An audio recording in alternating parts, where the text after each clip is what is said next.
오늘 저희에게 주신 말씀은 마태복음 7장 15절에서 20절까지 말씀입니다. 거짓 선지자들을 삼가라. 양의 옷을 입고 너희에게 나아오나 속에는 노략질하는 일이라. 그들의 열매로 그들을 알지니 가시나무에서 포도를 또는 엉겅퀴에서 무화과를 따겠느냐. 이와 같이 좋은 나무마다 아름다운 열매를 맺고 못된 나무가 나쁜 열매를 맺나니 좋은 나무가 나쁜 열매를 맺을 수 없고 못된 나무가 아름다운 열매를 맺을 수 없느니라. 아름다운 열매를 맺지 아니하는 나무마다 찍혀 불에 던져지느니라. 이러므로 그들의 열매로 그들을 알리라. 이는 살아계신 하나님의 말씀입니다. 아멘. 우리 선포된 하나님의 말씀 마태복음 7장 15절 이하의 말씀으로 열매로 증명하라라는 제목으로 하나님의 말씀을 잠깐 나누겠습니다.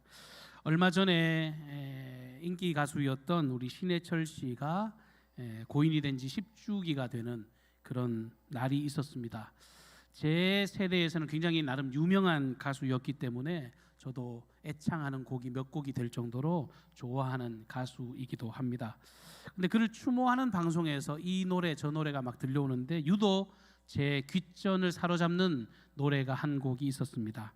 우리 생이 끝나갈 때라고 하는 제목의 노래였습니다. 그 노랫말이 참 인상적이라서 여러분께 소개를 해드리려고 하는데 한번 들어보십시오. 흐린 창문 사이로 하얗게 별이 뜨던 그 교실 나는 기억해요.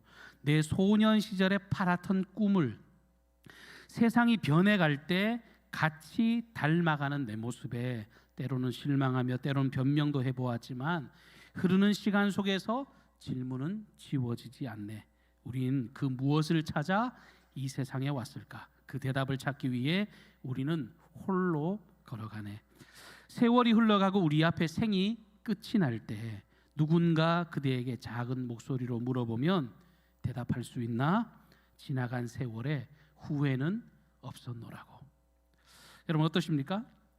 22살 때 만든 노래래요. 어린 한 대학생이 쓴 노래라고 하기에는 굉장히 성숙해 보이고 철학적인 노래 가사라고 생각이 되어집니다만 실상 가만히 놓고 생각해 보세요. 누구라도 다 사람으로 살면요, 인생으로 살면 이런 고민 다 하고 살아갑니다. 생의 가장 근본적인 질문, 내가 어디로 가는지, 내가 무엇을 위해 살아가는지, 내 인생이 진짜 나 열심히 잘 살아서 난 정말 한 점의 후회도 없습니다. 그런 인생을 과연 내가 살아가고 있는가 스스로 한번 질문을 던져보시면 좋겠어요. 여러분 주보를 보셨는지 모르겠는데요, 주보 사면에 제가 12세기 중국 남송의 성리학자요 철학자였던 이 주자가 쓴 10회훈이라고 하는 글을 제가 옮겨 기록해 두었습니다. 한평생 살면서 그거 제대로 실천하지 않아가지고 내가 그때 그거 안 해가지고 후회하게 될 누구라도 다 공감할 10가지를 기록을 해 두었습니다. 부모에게 좀 더 효도할 걸. 꼭 돌아가시고 나면 사람들이 그런 후회하잖아요.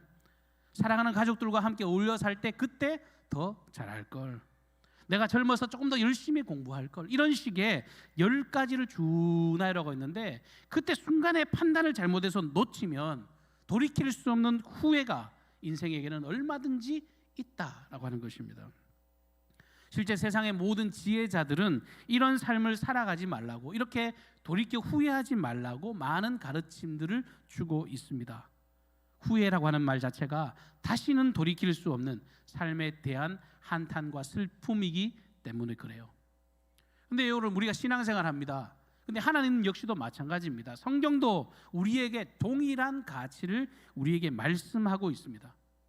성경에서 말하고 있는 인생이 너희들의 인생을 보람되게 아름답게 잘 살아라, 후회 없는 인생을 살아가라. 그런데 이 후회 없는 인생 잘 살라는 그런 교훈과 가르침으로 끝나는 게 아니라, 그런 알에 대한 지식 전달로 끝나는 게 아니라 성경은 거기에 더 나가요. 지금 당장 돌이켜서 너희들이 회개하고 너희들이 심령의 변화를 받아서 그 아름다운 가치 있는 삶을 지금 오늘 살아가면 좋겠다. 이 가르침까지 이어지고 있다는 거죠. 우리 하나님 아버지의 말씀은 늘 죄에 대한 자신의 삶에 대한 뉘우침과 회개 그리고 변화를 이끄는 그런 능력이 있다라고 하는 것입니다. 오늘 우리가 추수감사주일로 예배하고 있습니다만 여러분 해마다 감사 수없이 많은 감사를 우리가 고백합니다. 감사 드려야죠. 근데 그리스도인의 감사에는요, 여러분 반드시 자신의 삶에 대한 회개, 자신의 삶에 대한 돌아봄의 그 열매로 주어지는 그 고백이 감사라고 하는 것을 우리는 분명히 기억해야 할 것입니다. 오늘 마태복음 말씀을 읽었습니다만 마태복음 5장부터 7장까지 이어지는 예수님의 산상수훈, 예수님이 직접 가르쳐 주신 수많은 가르침에 대한 그 결론에 해당되는 부분이 오늘 우리에게 주신 하나님의 말씀입니다. 본래 이 결론은 오늘 15절부터 읽었습니다만 13절부터가 그 결론에 해당되는 말씀입니다. 천국을 소유하는 그 선한 마음들, 천국 하나님 나라에 합당한 인생들이 어떻게 살아가야 될지 수없이 많은 가르침을 주셨는데, 그 가르침을 토대로 너희들이 하나님의 나라에 합당한 삶을 살아가는가, 아니면 그렇지 않다면 그 하나님의 뜻과 무관한 삶을 걸어가고 있는가, 그것을 세 가지로 요약해서 우리에게 도전하며 결론을 내리고 있습니다. 그 첫 번째 결론이 뭐냐 하면 인생은 두 개의 문이 있다는 거예요. 누구나 다 두 개의 문 앞에 서 있습니다. 하나는 좁은 길, 사람이 찾지 않아요. 협착합니다. 그러나 그것이 생명을 살리는 그 좁은 길로 걸어갈 것인가, 아니면 넓고 큰 문이 있는데 자기의 향락을 쫓아서 평안한 그 길을 따라가다가 결국은 멸망으로 치닫는 그 길 가운데로 너희들이 걸어갈 것인가, 이 문에서 너희들이 잘 선택하라는 거죠. 두 번째는 두 종류의 나무와 같은 인생입니다. 가시와 같은 인생, 엉겅퀴처럼 그렇게 많은 사람을 찔러대는 그런 인생으로 너희들이 살아갈 것인가, 아니면 포도나무와 같이, 무화과와 같이 풍성한 열매를 맺으며 살아갈 것인가. 세 번째, 너희들의 집을 튼튼한 반석 위에, 흔들림이 없는 그 반석 위에 세워갈 것인가, 아니면 모래바닥에 세워가지고 바람이 불고 풍랑이 불면 무너질 그런 헛된 집을 너희들이 세워갈 것인가. 반석 위에 집을 세울 건가, 모래 위에 집을 세울 것인가, 그 길 안에서 너희들은 양자택일하라, 이런 가르침을 주고 계십니다. 특별히 오늘 주신 이 본문 말씀은 두 번째 결론에 해당되는 내용이죠. 열매가 무르익어가지고 추수의 기쁨을 누리는 계절을 우리가 지금 경험하고 있습니다. 여기 보면 풍성한 과일과 곡식들이 여기 앞에 놓여져 있는데요. 그래서 이런 거 갖다 놓고 우리가 함께 예배를 드려요. 그런데 여기 있는 모든 열매들이라고 하는 것이요, 어느 날 갑자기 요즘에 뭐 돈이 많으니까 마트 가서 그냥 쉽게 사니까, 여러분 이 열매가 쉽게 얻어지는 게 결단코 아닙니다. 농사 지어 보신 분들은 아시겠지만 농사만큼 힘든 일이 없는 것 같아요. 여러분 뚝딱하고 이렇게 뭐 도깨비 방망이로 생긴 그런 열매들이 아닙니다. 다 농부가 고민을 하면서 한 해 동안 씨를 뿌리고, 때로는 묘목을 심고, 봄부터 열심히 땀을 흘리고 가꾸어 온 시간들이 아주 피눈물 날 만큼 고생스러운 시간들이 있다는 거예요. 때로는 궂은 날씨와 사투를 벌여야 합니다. 이놈의 해충들이 이 곡식을 다 먹으면 어떡하는가, 짐승들이 쳐들어와서 이거 파먹으면 어떡하는가, 그렇게 노심초사해가면서 만들어낸 열매들입니다. 이 열매를 위해서 수고를 아끼지 않은 거예요. 그런데 여러분, 이 열매가 이러면요, 우리 인생은 어떻습니까? 우리 인생도 마찬가지예요. 내 인생이 지금 여기 서 있으니까 내 인생 그냥 도깨비 방망이처럼 뚝딱, 여러분 그렇게 되는 인생은 없어요. 사정을 다 몰라서 그렇지 여기저기 막 다 뚜껑 열어보면 사연 없는 집이 없습니다. 모두 다 처절한 삶, 몸부림과 고뇌와 아픔의 삶을 걸어온 길들입니다. 결국은 이런 인생을 걸어와서 지금 내 삶이라고 하는 결과가 드러나 있는데, 이 결과가 더욱더 멋진 결과인지 아닌지 내 삶의 열매를 통해서 주님은 우리의 삶을 평가하시겠다고 말씀하고 계세요. 오늘 본문 20절 말씀해 보면, 이러므로 그들이 열매로 그들을 알리라. 우리를 바라보신 우리 인생을 어떻게 평가하느냐면, 너희들의 삶의 열매로 내가 너희들을 바라보겠다. 어떤 사람은 결실을 얻는 그 순간이 기쁘고 행복한 날이 되죠. 왜? 풍성한 사랑과 행복의 열매를 거두었으니까 기쁨과 감사로 행복을 얻는가 하면, 여러분 반대로 어떤 사람들은요, 늘 아쉬움과 후회를 경험하는 그런 삶의 결과를 앞에 두고 한탄하는 인생도 있을 수 있다는 거예요. 똑같이 추수하는 날입니다. 똑같이 열매를 거두는 날이에요. 그러나 실제로 경험하게 되는 결과는 하늘과 땅 차이라고 해도 과언이 아니겠습니다. 여러분, 인생의 열매가 다 똑같으면 좋으련만 이렇게 극명하게 달라지는 가장 근본적인 이유가 뭐예요? 오늘 성경을 보면요, 너희들이 무엇을 입력하고 살아가는가, 너희들이 어떠한 교훈, 어떠한 가르침을 받고 살아가는가, 그것에 따라서 너희들의 삶의 결정이 달라질 것이라고 말씀합니다. 오늘 15절 말씀해 보면 거짓 선지자를 삼가라 이렇게 말씀하고 있죠. 여러분, 거짓 선지자를 삼가라, 입력되는 것이 거짓 입력이 되면 너희들에게 나오는 것도 당연히 거짓의 열매가 드러나기 때문에 이 말씀을 하고 계신 겁니다. 예나 지금이나 여러분, 하나님을 빙자해서 온갖 거짓을 행하는 사람들이 많이 있습니다. 여러분, 아예 하나님을 모르는 사람들이 거짓을 행하고 죄를 짓고 뭐 그럴듯하지요. 그런데요, 하나님을 믿는다고 하면서도 이렇게 거짓을 행하는 이들도 존재하잖아요. 겉으로는 양의 옷을 입고 있습니다만 실제로는 노력하는 이리와 같은 존재로 살아가요. 겉과 속이 다른 인생들. 겉으로 보기에는 누구를 위하고 누구를 정말 챙겨내는 것 같지만 속에는 시퍼런 칼을 갈고 있다거나 아니면 철저하게 나의 이익만을 염두하고 살아가는 사람들이 있습니다. 요한복음 14장에 보면 예수님은 나는 선한 목자라 그러면서 선한 목자의 특징을 어떻게 말씀하십니까?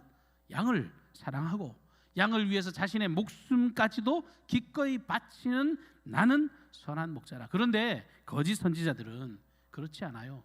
겉으로는 위하는 척하지만 뒤에는 자기 것 챙기는 게 더 중요해요. 나의 유익과 나의 만족과 내 배를 채우는데 그렇게 익숙한 소위 장사치어에 불과한 인생을 살아가고 있다는 겁니다. 실제 오늘날도 마찬가지로 이런 거짓 선지자들은 여전히 존재합니다. 여러분, 주님은 우리가 그 거짓 선지자의 길을, 거짓 선지자의 가르침 안에 살아가지 않기를 원합니다. 늘 하나님의 뜻과 영광을 위해서 걸어가야지 이 거짓 선지자의 가르침을 따라서 그저 내 고집을, 내 아집을, 내 주장을 펼치고 나의 영광을 드러내기 위한 그것이 혈안되어 살아가는 인생, 그거 절대로 바람잡지 않고 거기에서 나타나는 열매는 결단코 아름다운 열매일 수 없다라고 말씀합니다. 그런데 여러분, 제가 지금 거짓 선지자들의 가르침을 통해서 나타나는 특징을 말씀을 드렸습니다만 실제로 가만히 놓고 보면요, 언뜻 보면 그거 구분하기가 힘들어요. 여러분, 사람이 이 거짓 선지자의 가르침과 진실된 하나님의 말씀 이런 부분들에 대해서 분별하면 좋겠는데 외적인 모습을 보면 참 분별하기가 어렵습니다. 그런데 주님이 그것을 분별할 수 있는 가장 확실한 방법이 뭐래요? 열매로 그들을 안다고 그랬습니다. 여러분, 그런 지혜로 자신을 바라보고 공동체를 바라보고 이 하나님의 선한 사역의 역사 속에서 날마다 자신의 삶을 돌아보아야 됩니다. 내가 어떤 열매로 내가 지금 걸어가고 있는가? 우리나라 속담에 콩 심은 데 콩 나고 팥 심은 데 팥 난다 그랬잖아요. 오늘 예수님도 그 말씀을 똑같이 하고 계신 거예요. 이게 하나님의 질서니까. 오늘 본문 16절 말씀에도 보면 그들의 열매도 그들을 알지니 가시나무에서 포도를 또는 엉겅퀴에서 무화과를 따겠느냐. 그런 일이 있을 수 없다는 거예요. 예수님께서 마태복음 13장에도 알곡과 가라지의 비유를 말씀하시는데 언뜻 보면 알곡이나 가라지나 표가 안 납니다. 그런데 나중에 주님이 추수 때까지 가만히 놔둬봐라. 추수 때가 되면 농부가 알곡은 뭐 거두지 말라 그래도 걷어가지고 알곡은 곡간 안에 쌓아두는 게 그게 알곡이지. 가라지는 그때 다 뽑아가지고 모아다가 불살라 버리지 않느냐. 그 열매 때문에 그들의 마지막 결과가 명백하게 나뉘어질 것이라고 말씀하고 계십니다. 오늘 추수감사주를 우리가 하나님께 예배합니다. 말씀 앞에서요, 저와 여러분의 삶을 정말 정직하게 돌아볼 수 있기를 바랍니다. 우리가 하나님을 인정하고 주님을 예배하기 위해서 이 자리에 모여 있습니다. 매주일 언약된 시간에 하나님께 영광 돌려드리기 위해서 우리가 찬양하고 예배하고 또한 물질까지도 아낌없이 드립니다. 그런데 우리의 예배가 무엇을 지향하고 있는가? 여러분 가만히 한번 생각해 보세요. 예배를 통해서 드러나야 될 삶의 가치와 열매라는 것이 도대체 뭔가? 어떤 소위 종교를 소비하는 사람들의 경우에는요, 열매에 대해서 관심이 없습니다. 그저 내가 드러나고 나타나는 그럴싸한 예배의 껍데기들, 여기에 관심이 많은데요, 주님은 거기에 관심을 두지 않으세요. 너희가 예배자라면, 너희들이 내게 진정으로 감사하는 자라면, 너희들의 삶을 통해서 너희들이 얼마나 하나님의 사랑 안에 거하는 자들인지, 그 은총 안에 거하는 자들인지 너희들의 삶의 열매로 그 삶을 한번 증명해봐라 말씀하고 계세요. 로마서 5장 8절 말씀에 우리가 아직 죄인 되었을 때에 그리스도께서 우리를 위하여 죽으심으로 하나님께서 우리에게 대한 자기의 사랑을 확증하셨다라고 말씀하시잖아요. 우린 예수 그리스도의 십자가의 은혜를 고백하는 사람들입니다. 내가 거저 받은 그 사랑으로 용서받았습니다. 나를 위해 전부를 주신 십자가의 사랑으로 말미암아 하나님의 자녀가 된 은혜를 고백하고 그 사랑을 우리의 입술로 시인합니다. 그래서 주님이 내게 전부를 주신 것처럼 나도 내 삶을 나누어서, 내 건강을 나누어서, 내 물질을 나누어서 소외되고 어렵고 나약한 사람들을 베풀고 나누고 섬기는 그 삶을 걸어가겠습니다. 기꺼이 주의 영광을 위해서 내 것을 아끼지 않고 주님께 드립니다. 그런 삶을 고백하게 된다는 거예요. 목회자로서 추수감사주일이 됐는데 한 해 동안 어떤 은혜가 있었는가 곰곰이 생각을 하면서 말씀을 준비하면서 묵상을 해봤어요. 근데 말씀을 묵상하는 중에 제 머릿속에 뇌리에 스쳐 지나가는 분들의 얼굴이 그냥 한 분 한 분이 지나가요. 우리 교회 성도들 많아야 뭐 아이들까지 100명이기 때문에 여러분 머릿속에서 지나가면 다 얼굴이 쑥쑥쑥 지나가요. 근데 여러분 제 뇌리 속에 지나가는 분들이 다 한결같이 이름도 없이 빛도 없이 자신의 사명에 충실하게 감당하시는 분들이 머릿속에 지나갈 때 목회자로서 너무너무 뭉클한 감동이 들더라고요. 아름다운 믿음의 현장을 지켜내는 분들, 향기로운 하나님의 그 신앙의 꽃을 피워가는 분들, 여러분 그런 분들의 특징이 있어요. 변함이 없이 늘 그 자리에 그대로 있다는 거예요. 어느 날 갑자기 있는 것이 아니라 늘 있던 현장에, 왜 하나님의 놀라운 그 사랑에 감격해서 늘 그 자리를 지켜내고 있습니다. 선한 열매를 추구하는 사람의 마땅한 모습입니다. 더 아이러니한 것은 그렇게 열심히 살아가면서 고백하는 게 뭐냐면 자기는 연약하대요. 주님 앞에 나는 연약한 가지에 불과하다고 주님의 은혜 앞에서 자신의 연약함과 나약함을 늘 고백합니다. 그러니까 나는 부족하니까, 나는 연약하니까 어떻게 해요? 조금이라도 더 햇빛을 받고 싶어가지고, 조금이라도 양분을 공급받고 싶어가지고 나는 그 가지에 붙어 있어야 되겠다. 그 포도나무 원줄기에 내가 붙어 있어야 되겠다. 그런 마음으로 더욱더 하나님을 사모하고 기도하고 찬송하고 예배하는 일을 멈추지 않습니다. 왜? 내가 연약하고 내가 부족하고 내가 죄인이니까 하나님을 떠나서는 나는 아무것도 할 수 없겠다. 하나님의 신실한 약속을 믿는 거죠. 포도나무에 접붙임 바 된 가지는 아무리 연약해도요, 뿌리로부터 공급되어지는 그 양분으로 말미암아 풍성한 열매를 맺는 그 질서를 알기 때문에 나는 부족하지만 주님 앞에 붙어서 결국은 나로 인해서 나타나는 인생의 더러운 열매가 아니라 하나님의 생명 열매, 소망의 열매를 내가 맺어가기를 원합니다. 여러분, 열매가 그냥 맺어지지 않지요. 화려한 꽃이 지고 나면 잎이 떨어지는 그런 고통의 시간도 있습니다. 메마른 가지의 시간들을 보낼 때도 있습니다. 그런데 여러분, 메말라 보이고 잎이 떨어지고 죽은 것 같아 보이지만요, 가지에 붙어있는, 그 원줄기에 붙어있는 가지는 반드시 풍성한 열매를 맺게 될 줄로 믿습니다. 우리의 인생을 한번 돌아보시면 나는 퍽퍽하고 힘들고 어렵습니다. 여러분, 그럴 수 있지요. 그러나 우리의 삶이 내게 과연 하나님께 내가 붙어 있는가, 그것만 고민하신다면 하나님께서 우리로 감당치 못할 생명 열매를 맺어가게 하실 줄로 믿습니다. 바라기는 우리 강경중앙교회 착하고 권능 있는 사람들의 위대한 역사로 이 강경 땅이 큰 소망을 발견하게 되기를 바라고, 여러분 한 분 한 분의 변화가 여러분의 사랑하는 권속들과 이웃들과 우리 지역 사회에 큰 감동을 주는, 정말 입술의 감사와 찬송이 우리의 삶의 열매로